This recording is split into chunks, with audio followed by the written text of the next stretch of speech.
Let's be real, managing screen time in our families, it can feel like a constant battle, right? But what if we could flip the script on that?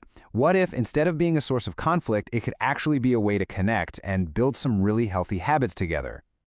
Does this picture feel a little too familiar? You're trying to have a conversation, but you're competing with a phone. Or maybe you're sitting down for dinner, but a tablet is the unspoken guest of honor. You're not alone. It is a massive challenge for so many of us these days. But here's where it gets really interesting. A study from the universities of Washington and Michigan asked kids what tech rule they wanted most for their parents. And the number one answer? Just for them to be present. That tells you everything, doesn't it? This isn't just a kid problem. It's a family problem, a shared need for real, undivided connection. So if the real issue is a lack of connection, well, just laying down the law from on high isn't going to cut it. The solution has to be something different. It's about creating an agreement together, a contract, that turns that feeling of conflict into real teamwork. Now, the American Academy of Pediatrics has a name for this. They call it a family media plan. And I know that sounds a little formal, but think of it more like a roadmap for your family. It's not about banning tech altogether. It's about making technology work for you, not the other way around. It's about aligning it with what you guys actually care about.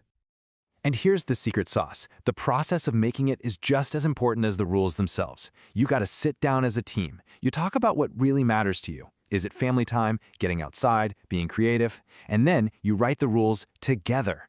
UNICEF points out that when kids help create the rules, they actually buy into them. They take ownership. And just like that, you have allies instead of enemies. Okay, so what do these rules actually look like day to day? Let's get into the nitty-gritty, the boundaries that are going to become the backbone of your family's new plan. First things first, you have to recognize that not all screen time is created equal. I mean, using a laptop for homework is one thing. A 3-hour video game marathon is another. So you need to draw a clear line between screen time for school and screen time for fun, and then set some really clear, consistent limits on that fun time. Next up, you need some sacred spaces. Non-negotiable tech-free zones. The American Academy of Pediatrics recommends 3 big ones: the bedroom to protect sleep, the dinner table to protect family connection, and the bathroom, well, that one's for pretty obvious privacy reasons. Having these clear zones creates automatic, built-in breaks from the digital world for everyone. Now, this next one is a total game changer. Let's call it the digital sunset. The rule is simple. All screens have to be off at least an hour before bedtime. And this isn't just some random rule. The science is crystal clear. The blue light from our screens messes with melatonin, the hormone that tells our brains it's time to sleep. And for a developing kid, getting good quality sleep is absolutely non-negotiable. This all leads to a really important shift in thinking. Screen time should be something that's earned, not just expected. When you frame it as the reward you get after the important stuff is done, like homework, chores, and getting some fresh air, you make sure that real life always comes first. Okay, so we've set boundaries on time and place. Now let's shift gears to maybe the most critical part of this entire contract, the rules that are designed to keep our kids safe out there in the huge and sometimes scary digital world. This is your first line of defense, a simple ask first rule. It means before they download any new app, any new game, or join a new platform, they have to come to you. This gives you the chance to be the gatekeeper, to check age ratings, look for those sneaky in-app purchases, and review privacy settings before it gets on their device. Now for some online safety 101. Teach your kids that their personal information, their full name, their school, their phone number, is like a key to your house. You just don't hand it out to strangers. Passwords especially have to be kept private, and they need to understand that talking to people they only know online carries real risks. Of all the rules we're talking about today, this one might be the most powerful. It's not even a rule, really. It's a mantra, a promise. You want this phrase, "Nothing is ever so bad that you can't tell me," to be the foundation of your family's communication. And for that mantra to actually work, you have to back it up with a promise of your own. You have to be their safe harbor.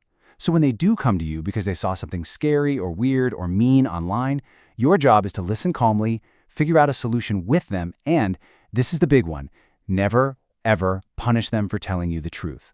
That's how you build real trust. All right, so we've covered a lot of the don'ts, but a great tech contract is also proactive. It's not just about avoiding bad stuff, it's about actively teaching our kids how to be good, respectful, and responsible people online. And that brings us to this idea of digital citizenship. The Raising Children Network defines it really well. It's basically about understanding that our behavior online has real-world consequences. It's not just about what we avoid doing, but about how we actively choose to show up in digital spaces. A huge piece of this is the concept of the digital footprint. You've got to help them understand that everything they post, every comment, every photo, is like writing it down in permanent marker. Once it's out there, it can be really hard, if not impossible, to take back. That simple idea encourages them to treat people online with respect and to think twice before they post. So you've done all the hard work. You sat down together, you wrote the contract. That is fantastic. But how do you make sure it actually sticks? How do you keep it from just becoming another piece of paper forgotten in a drawer? This is where the privilege clause comes in. It has to be crystal clear from day one.